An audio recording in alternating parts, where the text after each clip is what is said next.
I was exasperated by the question. Whistling is not a sexual thing.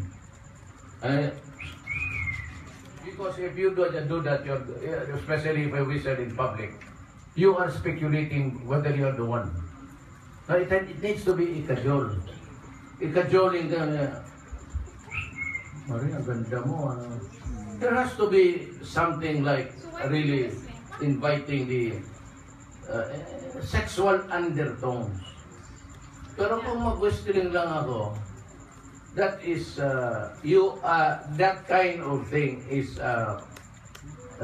intruding into constitutional grounds.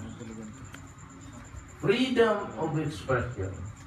If you're a beautiful woman, at sabihin mo, whistling is directed at a woman, and when I say, what am I doing?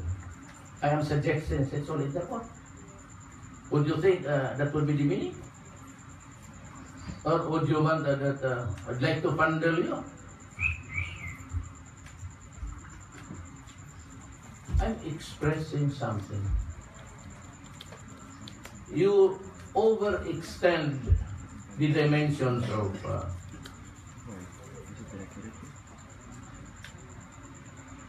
kasi kung marami ka mo, sabi ko ngayon,